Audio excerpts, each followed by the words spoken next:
Welcome to Men Alive, a biblical journey to help us conform to the image of Jesus Christ.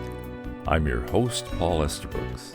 Our teacher is my longtime friend, Dr. Jim Cunningham, consultant in adult education, director of Go Teach Global, and author of the book Men Alive. Dr. Jim. Let's look at what the Bible calls the gift of hospitality. When it comes to hospitality, some countries and cultures seem to excel more than others in making you feel welcome as a stranger. I agree.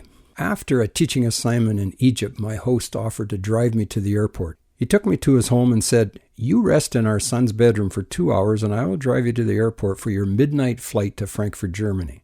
I accepted his kind offer, stretched out, and slept for 2 hours. He awakened me with an announcement that tea and biscuits were prepared before driving to the airport. The time with his wife and young son was refreshing. While driving to the airport, my host said, "Jim, you received a very high honor in our country." Surprised, I asked, "What do you mean?" "Well," he said, "you were invited into my home." In our country, being invited into one's home is a very high honor. I thanked him for the honor, and then he added, "I was in your country. I went to a Christian seminary," and he named the city. "I was there for 12 months. I went to church every Sunday. Christians were very kind and friendly. Many invited me out for lunch after the church service. That was very nice of them. But Jim, in all the time I was there, I was taken to many restaurants, but only invited into one home for a meal with a family." Then with a note of almost sadness, he added, "And Jim, I discovered that nearly all the families that took me to a restaurant had a home with a room they called a dining room, but they never invited me into their home. It was all very strange. I considered them very friendly, but not very hospitable."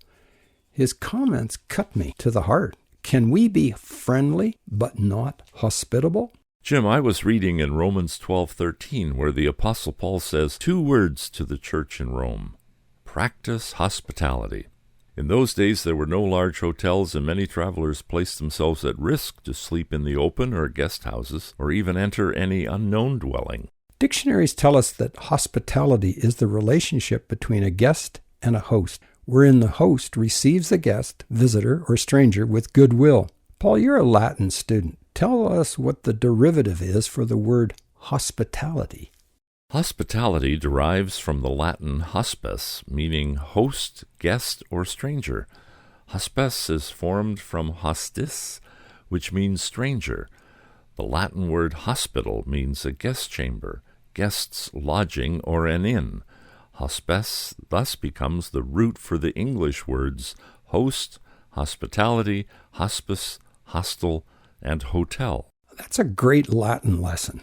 In the book of Genesis, chapter 18, a story is told about Abraham. The Lord appeared to Abraham near the great trees of Mamre while he was sitting at the entrance to his tent in the heat of the day. Abraham looked up and he saw 3 men standing nearby. When he saw them, he hurried from the entrance of his tent to meet them and bowed low to the ground. He said, "If I have found favor in your eyes, my Lord, do not pass your servant by. Let a little water be brought, and then you may all wash your feet and rest under this tree. Let me get you something to eat, so you can be refreshed and then go on your way, now that you have come to your servant." "Very well," they answered. "Do as you say." So Abraham hurried into the tent to Sarah. "Quick," he said, "get 3 seahs, about 16 kilos of the finest flour, and knead it and bake some bread." Then he ran to the herd and selected a choice, tender calf and gave it to a servant, who hurried to prepare it. Then he brought some curds and milk and the calf that he had prepared and set these before them. While they ate, he stood near them under a tree. There are 3 things to note here. Apart from the amount of time and effort it took to be hospitable, Abraham's hospitality had 3 key elements. He provided food, drink, and lodging. In my days traveling as regional director for Christian Service Brigade's Boys Program, I frequently stayed in leaders' homes overnight. In those days, hotels were fewer and more expensive, so many folks welcomed the chance to provide food, drink, and lodging for a visiting missionary. One characteristic I remember was each morning before leaving a home, the host provided a nourishing breakfast, read a Bible passage, prayed with me, and sent me on my way to my next assignment. I call that genuine hospitality. Food, drink, lodging, and a prayer. I remember when we traveled together to minister to pastors in Cuba.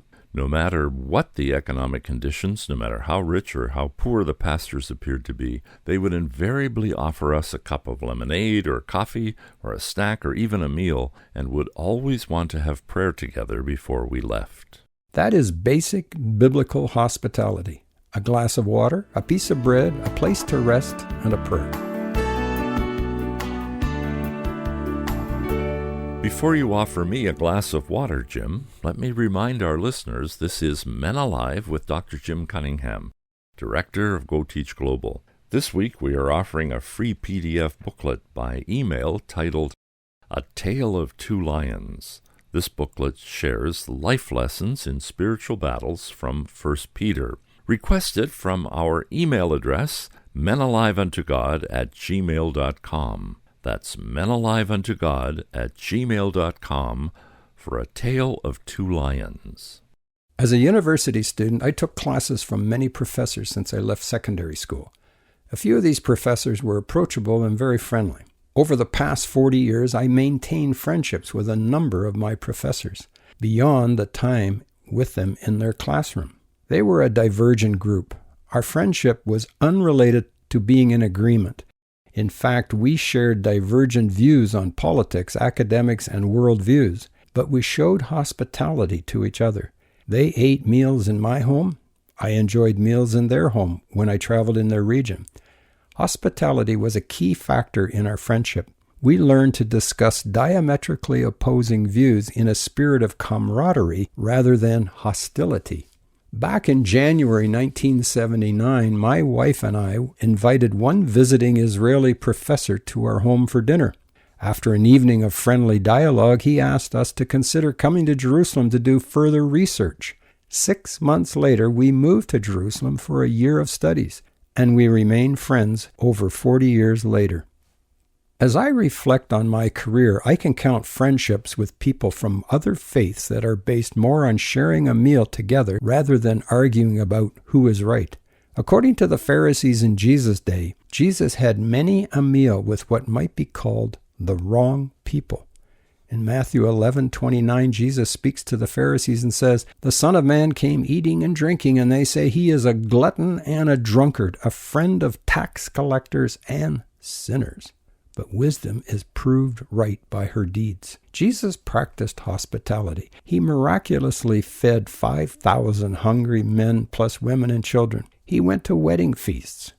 Jesus ate with Zacchaeus, a tax collector, and accepted a drink of water from the woman at the well, a woman married 5 times. Jesus taught that those who welcomed a stranger had welcomed him. Listen as Paul reads Matthew 25:31-40. When the Son of Man comes in his glory and all the angels with him, he will sit on his glorious throne. All the nations will be gathered before him, and he will separate the people one from another, as a shepherd separates the sheep from the goats. He will put the sheep on his right and the goats on his left. Then the king will say to those in his right, "Come, you who are blessed by my Father, take your inheritance, the kingdom prepared for you since the creation of the world. For I was hungry, and you gave me something to eat. I was thirsty, and you gave me something to drink. I was a stranger, and you invited me in. I needed clothes, and you clothed me. I was sick, and you looked after me. I was in prison, and you came to visit me." Then the righteous will answer him, "Lord, when did we see you hungry and feed you, or thirsty and give you something to drink? When did we see you a stranger and invite you in, or needing clothes and clothe you? When did we see you sick or in prison and go to visit you?" The king will reply, "Truly I tell you, whatever you did for one of the least of these brothers and sisters of mine, you did for me." Many countries with a government based on their Christian heritage have made a policy of practicing hospitality as a nation. Canada, the United States, Australia, and others have welcomed immigrants, refugees, and strangers from literally around the world. The amount of food and clothing distributed in shelters built by Christian relief agencies worldwide is an unbelievable multiple millions of dollars each year. This vicarious hospitality is done even if received without thanks. In Romans 12:20, the Apostle Paul says, "If your enemy is hungry, feed him. If your enemy is thirsty, give him a drink. For in so doing you heap coals of fire on his head." That could mean that you will cause your enemy to burn with guilt over your hospitality and your generosity in spite of his evil intents. We sometimes do not connect the two teachings, but how we show hospitality to our friends is the same way we're to show kindness to our enemies. Give them food, drink, and covering. The way to promote peace is to do good, even to our enemies. Romans 11:22 says, "Therefore consider the goodness and severity of God." Paul teaches that God shows goodness to us even when we are sinners, but if we do not respond, God will show his severity towards us. One commentator said, "People will resist wrath, anger, and power, but goodness they cannot resist. It finds its way to the heart, and the conscience does its work, and the sinner is overwhelmed at the remembrance of his crimes." What a powerful thought, Pablo. If we who call ourselves Christians would act according to the principles of the gospel and show hospitality to both our friends and our enemies, we might be moving towards a world with more kindness and more peace. How would people respond if their unkindness was met with kindness, their anger with grace, and their wrongs with forgiveness? Hebrews 13:2 refers back to the story of Abraham offering food, drink, and rest to 3 strangers when it says, "Do not forget to show hospitality to strangers, for by doing so some people have shown hospitality to angels without knowing it." And Peter says, "Offer hospitality to one another without grumbling. Do not grumble about how much the meal costs. Do not grumble if the person never says thank you and never invites you to their home in return. Just keep offering hospitality, meals, water, lodging, and keep an eye open for strangers who may just be angels." Thanks, Jim. There you have it, men. Let's remember to show hospitality to friends, family, travelers, and strangers. Good words from God's Word. And remember to request our free booklet by email titled A Tale of Two Lions. It shares life lessons and spiritual battles from 1 Peter. Request it from our email address, menaliveuntogod@gmail.com. That's menaliveuntogod@gmail.com. Men Alive is a production of Go Teach Global. For more information, we invite you to visit our website at goteachglobal.com. There you can listen to all the Men Alive programs you may have missed. That's goteachglobal.com. Until next time, I'm your host, Paul Estabrooks, on behalf of Dr. Jim Cunningham, encouraging you to be Men Alive, conformed to the image of Jesus Christ.